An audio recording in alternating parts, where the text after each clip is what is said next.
Bulletin का आगाज़ करें। सबसे पहले खबर दें, army chief general Syed Asim Munir की वालदा क़ज़ाए इलाही से वफ़ात पा गई हैं। अल्लाह ताला मरहुमा के दर्जात बुलंद फरमाए और उन्हें जन्नत में आला मकाम अता फरमाए, आमीन। सदर और वज़ीर आज़म का आर्मी चीफ की वालदा के इंतकाल पर इजहार अफसोस।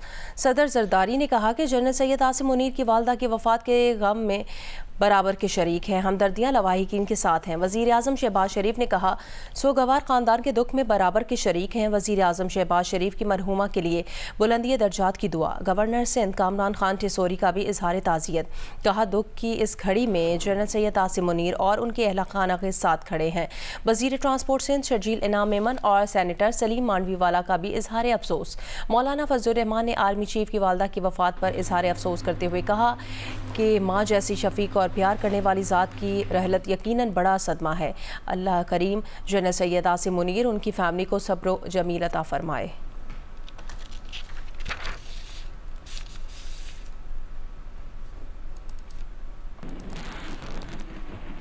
वज़ीर आज़म के मुआविन ख़ुसूसी तारिक फ़ातमी ने अक़वाम मुत्तहिदा की सलामती काउंसिल में मसला कश्मीर उठा दिया। खुली बहस में खिताब करते हुए कहा कि कश्मीरी अवाम से इस्तिस्वाब राय के ज़रिए हक़ खुद इरादियत के हुसूल का वादा किया गया था। सलामती काउंसिल की जिम्मेदारी के वो कश्मीरी अवाम के उस हक़ को यकीनी बनाएं।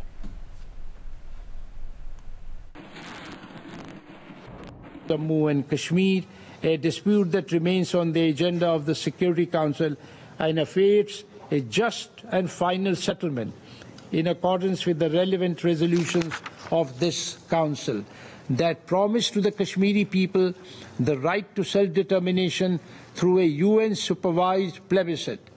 It is the responsibility of this Council to ensure the realization of that right for the Kashmiri people and promote a just and lasting settlement of the Jammu and Kashmir dispute by taking measures to implement its own resolutions. Bharat Canada के आम इंतखाबात में मुदाखलत की कोशिश कर सकता है, Canadian security intelligence service की डिप्टी डायरेक्टर ने खबरदार कर दिया। प्रेस कॉन्फ्रेंस में कहा कि भारतीय हुकूमत कनेडियन कम्युनिटीज़ और जमहूरी अमल में मुदाखलत का इरादा और सलाहियत रखती है। रियासत मुखालिफ अनासिर इंतखाबात में मुदाखलत के लिए मसनूई जहानत से फ़ायदा उठा रहे हैं और इम्कान है कि चीन इंतखाबात में मुदाखलत के लिए AI टूल्स का इस्तेमाल करेगा। ये इल्ज़ाम भी लगाया कि रूस और पाकिस्तान भी मुमकिना तौर पर कनाडा के खिलाफ सरगर्मियाँ कर सकते हैं। कनाडा में आम इंतखाबात 28 अप्रैल को होंगे। ट्रंप इंतज़ामिया ने जंग से मुतालिक अपने इंतहाई अहम खुफिया मनसूबे लापरवाही से अमरीकी जरीदे के सीनियर सहाफ़ी को भेज दिए। इस बात का दावा अटलांटिक मैगजीन के एडिटर इन चीफ ने किया है और उनका कहना है कि दुनिया को तो यमन पर अमरीकी बमबारी का 15 मार्च को अमरीका के ईस्टर्न टाइम 2 बजे दोपहर मालूम हुआ। ताहम उसे ये इतला 2 घंटे पहले ही मिल गई थी कि मुमकिना तौर पर हमले किए जा रहे हैं। वजह यह थी कि वज़ीर दिफा ने 11:44 पर उन्हें भी जंग का तमाम तर मनसूबा टेक्स्ट पैगाम में गलती से भेज दिया था। इस मंसूबे में हथियारों की नौयत, एहदाफ और हमले का वक्त भी दर्ज था। सहाफ़ी ने बताया कि 11 मार्च को इसे मैसेजिंग सर्विस से मुतालिक सिग्नल एप्लीकेशन पर माइकल वॉल्ट्स नामी शख्स की जानिब से कनेक्शन की रिक्वेस्ट मिली थी। वो ये समझे कि माइकल वॉल्ट्स सदर ट्रंप के कौमी सलामती मुशीर हैं, ताहम उन्हें यकीन नहीं था कि ये रिक्वेस्ट सदारती मुशीर ही की जानिब से आई है। जुमेरात को उन्हें नोटिस मिला कि उन्हें सिग्नल चैट ग्रुप में शामिल किया जा रहा है, जिसे हूसी PCC स्मॉल ग्रुप का नाम दिया गया है। ग्रुप में नायब अमरीकी सदर, वज़ीर दिफा, वज़ीर ख़ारजा, वज़ीर ख़जाना, डायरेक्टर नेशनल इंटेलिजेंस ने नुमाइंदे मुकर्रर कर दिए। सहाफ़ी के बकौल ये पहली बार था कि उसने सुना हो कि इस सतह की मीटिंग कमर्शियल मैसेजिंग ऐप पर की जा रही हो। अटलांटिक मैगजीन के एडिटर इन चीफ ने कहा कि उन्हें यकीन ही नहीं आया कि ट्रंप इंतज़ामिया इतनी लापरवाही बरत सकती है। जंगी मंसूबे के लिए सिग्नल प्लेटफॉर्म इस्तेमाल किया जा रहा है। सहाफ़ी ने बताया उन्होंने बाज़ हसास मालूमात अपने मज़मून में शामिल नहीं की हैं। ताहम ये ज़रूर बताया कि ट्रंप इंतज़ामिया यमन पर हमले में इब्तदाई तौर पर तज़ब्ज़ुब का शिकार थी।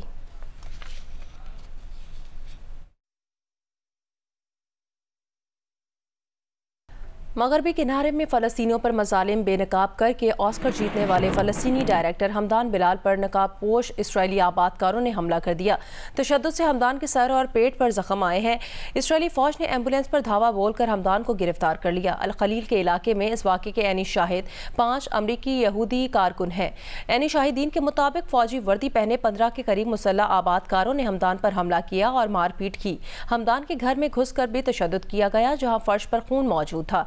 साथ ही हिदायतकार युवाल अब्राहम के मुताबिक हमदान को एम्बुलेंस में मुंतकिल किया जा रहा था कि इसराइली फ़ौज ने धावा बोलकर हमदान को उतार लिया और गिरफ्तार करके नामालूम मकाम पर ले गए। हमदान ने यहूदी फिल्म साजों के साथ मिलकर मगरबी किनारे में फ़लस्तीनी आबादियों पर हमलों और जबरी बेदखली के वाक़यात पर डॉक्यूमेंट्री नो अदर लैंड बनाई, जिसे इस साल ऑस्कर से नवाजा गया।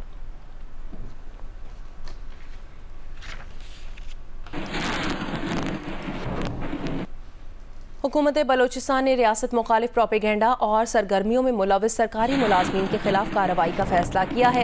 रियासत मुखालिफ अनासिर को 4 शेड्यूल में शामिल करके मनफी सरगर्मियों पर नज़रसानी की जाएगी।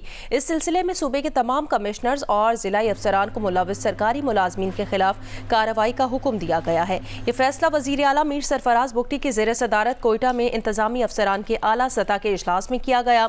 इजलास में रियासत मुखालिफ प्रोपेगेंडा और सरगर्मियों में मुलविस सरकारी मुलाजमीन के खिलाफ कार्रवाई का फैसला किया गया। वज़ीर आला का कहना था, अमन व अमान की बहाली उनकी अवलीन तरजीह है। कोई शाहरा बंद नहीं करने दी जाएगी। हर ज़िलाई ऑफिसर अपने इलाके में रियासती रिट कायम करने के जिम्मेदार है। कोई ऑफिसर जो हुकूमती पॉलिसीज पर अमल दरामद नहीं कर सकता, वो रज़ाकाराना तौर पर ओहदे से अलग हो जाए। वज़ीर आला ने कहा कि हर तालीमी इदारे में कौमी तराना पढ़ा जाएगा और कौमी परचम लहराया जाएगा। जिन तालीमी इदारों के सरबराहान इन अहकामात की पाबंदी नहीं करवा सकते, वो अपने ओहदे से दस्तबरदार हो जाए। उन्होंने कहा कि बलोच नौजवानों को लाहासिल जंग में धकेला जा रहा है, जिससे कुछ हासिल नहीं होगा।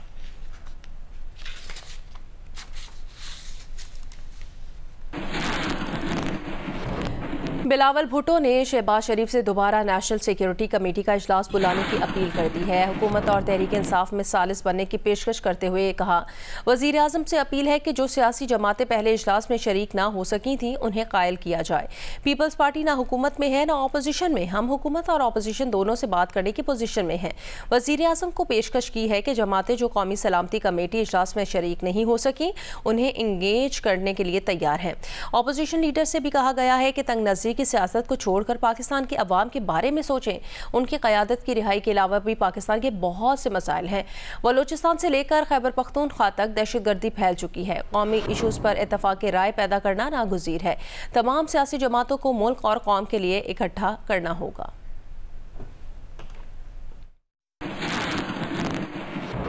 सिक्योरिटी की इजलास बुलाया गया इस्लामाबाद में, तो कुछ सियासी जमातों ने उस मीटिंग में हिस्सा नहीं लिया।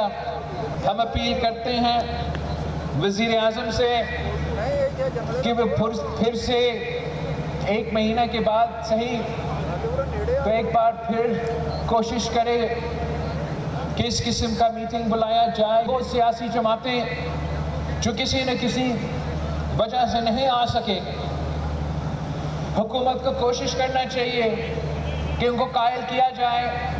हमने वज़ीर आज़म शहबाज शरीफ साहब से कहा है कि इसमें जो भी किरदार पाकिस्तान पीपल्स पार्टी अदा कर सकती है, जो भी हमसे हो सकता है कि हम हुकूमत को मदद करें और ये दूसरी सियासी जमातें से इंगेज करें, तो वो किरदार अदा करने के लिए तैयार हैं। ये दहशतगर्दी का खतरा एक नेशनल सिक्योरिटी क्राइसिस बन चुका है। हमने फ्लोर ऑफ द हाउस पे कायदे में इख्तलाफ से भी अपील किया। वे अपनी क़यादत की रिहाई के अलावा अपने सियासी क़यादत के लिए रिलीफ मांगने के अलावा भी उनको कौमी इशूज़ को तरजीह देना चाहिए और ख़ास तौर पे जो नेशनल सिक्योरिटी का मसला है, ये इस किस्म के मसले हैं। नवाज शरीफ ने बलोचिस्तान में मुज़ाकरात करने की कोशिश की राय दी। मुस्लिम लीग नून के नायब सदर खुर्रम दस्तगीर खान का टीवी इंटरव्यू में बयान। उन्होंने कहा, जाफर एक्सप्रेस वाक़ई में मामला नाराज़ बलोचों का नहीं बल्कि दहशतगर्दी का है। इस सिलसिले में अस्करी अप्रोच नागुज़ीर है। अगर मुज़ाकरात करने हैं तो इस सिलसिले में नवाज शरीफ की शख्सियत अहम है। इस मामले पर मुशावरत जारी है। वज़ीर मुमलिकत बराए उमूर दाखिला तलाल चौधरी ने कहा कि PTI एस्टैब्लिशमेंट पर हमला आवर हुई थी। इसमें माफ़ी काफ़ी नहीं होगी बल्कि सज़ाएं भी होंगी। किसी को माफ़ी देने या दिलवाने के लिए या NRO के लिए बातचीत नहीं होगी। जियो न्यूज़ के प्रोग्राम आज शाहजेब खानज़ादा के साथ में बात करते हुए उन्होंने कौमी सलामती इजलास दोबारा बुलाने के बिलावल भुट्टो की तजवीज़ पर कहा कि हम चाहेंगे PTI कौमी सलामती पर हमारे साथ बैठे और अपना किरदार अदा करे, लेकिन किसी की ब्लैकमेलिंग से ये जंग रोकी नहीं जा सकती। PTI दहशतगर्दी के खिलाफ जंग में सबसे पीछे है। उन्होंने कहा कि मोहसिन नकवी तबीयत की खराबी के बायस कुछ इजलासों में शिरकत नहीं कर सके। ज़रदारी का एक बयान सामने आया है कौमी सलामती कमेटी के इजलास से मुतालिक। दोबारा तलब किया जाएगा कौमी सलामती से मुतालिक इजलास, और हुकूमत कोशिश करेगी कि तहरीक इंसाफ को शामिल कर लिया जाए उसमें किसी तरह। हम तो चाहेंगे कि ये आए, बैठे, अपना रोल प्ले करें, लेकिन किसी की ब्लैकमेलिंग से ये जंग नहीं रोकी जा सकती। किसी की ब्लैकमेलिंग अगर दहशतगर्दों को फ़ायदा देती है तो उन्हें सोचना होगा। एस्टेब्लिशमेंट पे ये हमलावर हुए हैं, एस्टेब्लिशमेंट इन पे हमलावर नहीं हुई। माफ़ी काफ़ी नहीं होगी, इसमें सजाएं भी होंगी। हुकूमत चाहती है कि उनकी जो पार्टी दहशतगर्दी का मामला है उसमें अपना रोल प्ले करे, जिसमें PTI सबसे पीछे है और वो अपने सियासी मकासद को आगे रखती है। इसी वजह से वो नेशनल सिक्योरिटी की मीटिंग में भी शामिल नहीं हुए। अगर आप नेशनल एक्शन प्लान देखें तो ये सूबा सबसे पीछे है। किसी ज़ाती मफाद के लिए या किसी को माफ़ी देने या दिलवाने के लिए NRO के लिए बातचीत ना कार्ड्स पे है, ना NRO के लिए बातचीत होगी। कहाँ है नवाज शरीफ साहब? वो कोई किरदार अदा नहीं करना चाहते, रिटायर हो गए सियासत से। रोल जितना भी PMLN का है, इस रोल में हर मियां नवाज शरीफ के अहकामात शामिल है। अमरीकी वजारत ख़ारजा की उर्दू की तर्जुमान मार्गरेट मैकलॉयड ने कहा कि पाकिस्तानियों पर अमरीका में दाखिले पर पाबंदी के हवाले से अभी कोई फैसला नहीं हुआ है। उन्होंने ये बात लंदन में जियो न्यूज़ के नुमाइंदे मुर्तज़ा अली शाह को इंटरव्यू में कही। अभी तक ऐसा कोई ऐलान नहीं था। मैं इतना कह सकती हूँ कि 20 जनवरी को सदर ट्रंप ने एक सदारती हुक्मनामा जारी की, जिसके तहत अमरीकी महकमा ख़ारजा हमारे तमाम वीज़ा प्रोग्रामों का असर नौ नज़रसानी करना है।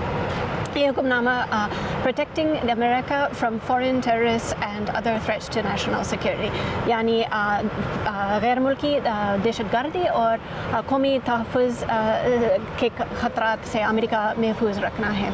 और इस नज़रसानी के तहत हम हमारे तमाम वीज़ा प्रोग्रामों देख रहे हैं और हर एक मुल्क के साथ हमारे मालूमात के तबादला का रिव्यू कर रहे हैं। सो हमारी उम्मीद है कि हम वही मालूमात का तबादला में हर एक मुल्क के शनाख्त के दस्तावेज़ पर भरोसा रख सकते हैं। पाकिस्तान के लिए जो ये C कैटेगरी की बात हो रही है कि पार्शली जो है ना वो प्रोग्राम को सस्पेंड किया जाए, जैसे आपने कहा क्या कोई पार्शल कंप्लायंस या फुल कंप्लायंस, सो हम देख रहे हैं क्या हमारे मालूमात का तबादला किसी हद तक या पूरी तरह हो रहा है, और हम महकमा ख़ारजा वाले ऐसी सदारती हुक्मनामा के मुताबिक हमारा। गुज़श्ता रोज़ मलीर हॉल्ट में होने वाले ट्रैफिक हादसे का मुकदमा मॉडल कॉलोनी थाने में दर्ज कर लिया गया। पुलिस के मुताबिक मुकदमा मुतवफ़ी अब्दुल क़य्यूम के भाई अब्दुल रज़ाक की मुद्दईयत में दर्ज किया गया। पुलिस का बताना है टैंकर ड्राइवर गिरफ्तार और वाटर टैंकर तहवील में है। मुद्दई मुकदमा के मुताबिक वाटर टैंकर की टक्कर से उसके भाई, भाभी और उनका नौमौलूद बच्चा जाँ बहक हो गया था।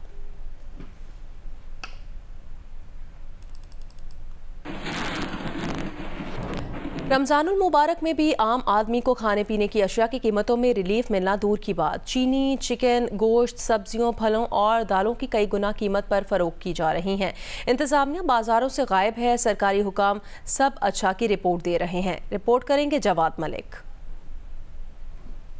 में महंगाई कम करने और सस्ती अशिया की फरावानी के हुकूमती दावे धरे रह गए। आज भी ओपन मार्केट में चीनी 170 से 180 रुपए किलो फरोख्त हो रही है। चिकन 595 रुपए किलो के सरकारी रेट के बजाय 800 रुपए किलो में बिक रहा है। मुर्गी जो सी थी वो आपके रमजान से पहले दो माह पहले 400 रुपये बिकी है, ठीक है।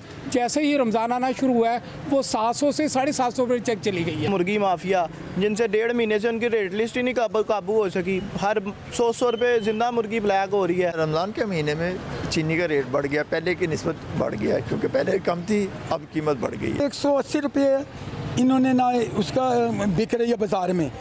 कौन से दुकानदारों को पकड़ा इन्होंने, किस ताजर को मतलब इन्होंने मीटिंग की, उनको बुला के कहा कि जी आप ये ना कहें। फलों, सब्जियों, दालों और गोश्त की कीमतें भी बरसतूर आसमान से बातें कर रही हैं। आवाम परेशान है कि वो क्या खरीदें और क्या ना खरीदें। रमज़ान में चीज़ें कम सस्ती होनी चाहिए और रमज़ान में लोग इतनी चीज़ें महंगी बेचते हैं। जब से रमज़ान शुरू हुआ है तब से महंगी हुई है। पहले 150 रुपये थी, अब 175 180 रुपये बिक रही है। इसकी रीज़न है कि मार्केट जो कमेटियाँ हैं ना वो ज़िम्मेदार हैं इसकी। हर आदमी अपनी मर्ज़ी का रेट ले रहा है। ये कहाँ गई हैं प्राइस कंट्रोल वाली कमेटियाँ, कहाँ गई है हुकूमत? शहरियों का कहना है कि हुकूमत ने आंखें बंद कर ली, अफसरशाही बंद कमरों तक महदूद है। रमजान के मुकद्दस महीने में भी आवाम की रिलीफ के लिए कुछ नहीं किया जा रहा। कैमरामैन हनान यूनुस के साथ जवाद मलिक, जियो न्यूज़, लाहौर। जियो स्पोर्ट्स में आपको बताएं, पाकिस्तान और न्यूजीलैंड के दरमियान 5वां और आखिरी T20 मैच कल खेला जाएगा। पाकिस्तान टीम आज प्रैक्टिस करेगी। न्यूजीलैंड को सीरीज में 3-1 की बरतरी हासिल है। पाकिस्तान और न्यूजीलैंड के दरमियान 5वां और आखिरी मैच बुध को खेला जाएगा। मैच के लिए पाकिस्तान क्रिकेट टीम माउंट मोगानोई से वेलिंगटन पहुंच गई। कौमी स्क्वाड आज प्रैक्टिस का आगाज करेगा। दूसरी जानिब पाकिस्तान का वनडे स्क्वाड भी न्यूजीलैंड पहुंच गया। कप्तान मोहम्मद रिजवान समेत 9 खिलाड़ी नेपियर पहुंचे। न्यूजीलैंड और पाकिस्तान के दरमियान वनडे सीरीज का आगाज 29 मार्च से होगा। पाकिस्तान और न्यूजीलैंड के दरमियान अभी आपको बताएं कि पाकिस्तान और बांग्लादेश की क्रिकेट टीमों के दरमियान वनडे की जगह T20 सीरीज खेली जाएगी और बांग्लादेशी टीम मई में पाकिस्तान का दौरा भी करेगी। 5 T20 मैचेस खेले जाएंगे।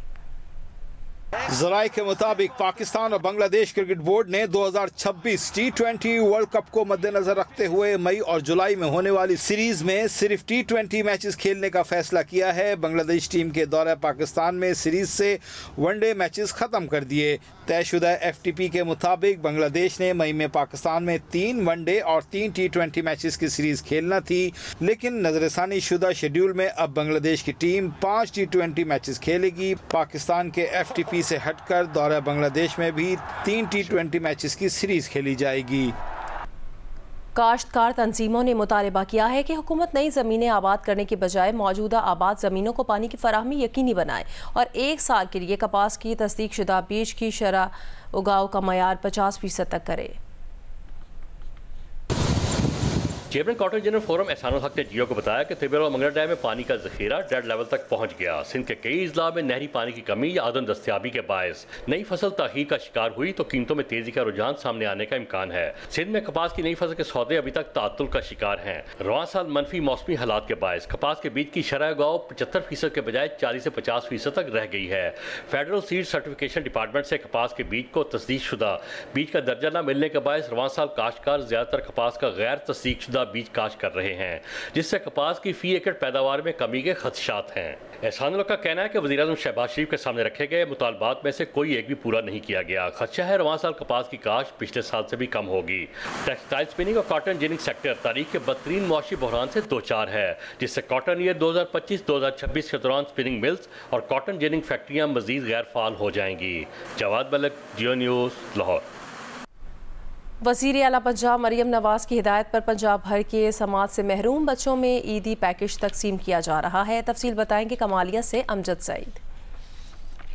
हाँ जी बिल्कुल, वज़ीर आला पंजाब मरियम नवाज़ की जानब से पंजाब भर के स्पेशल मुतासरा समात बच्चों को ईदी पैकेज दिया जा रहा है। इस सिलसिला में गवर्नमेंट स्पेशल एजुकेशन स्कूल चार शामू वाला में भी एक तकरीब का अहतमाम किया गया है। स्पेशल मुतासरा समात बच्चे किसी भी किस्म की सलाहियतों से कम ना है, हुकूमती सतह पर इनकी सरपरस्ती की जाए तो ये मुल्क कौम का नाम रोशन कर सकते हैं। जी मुल्तान में ईद उल फितर की तैयारियां उरूज पर हैं। जहां खवातीन कपड़े और जूते खरीद रही हैं, वहीं खवातीन की बड़ी तादाद चूड़ियों के स्टॉल्स पर भी नजर आ रही है। मजीद बताएंगी सोलेहा मलिक।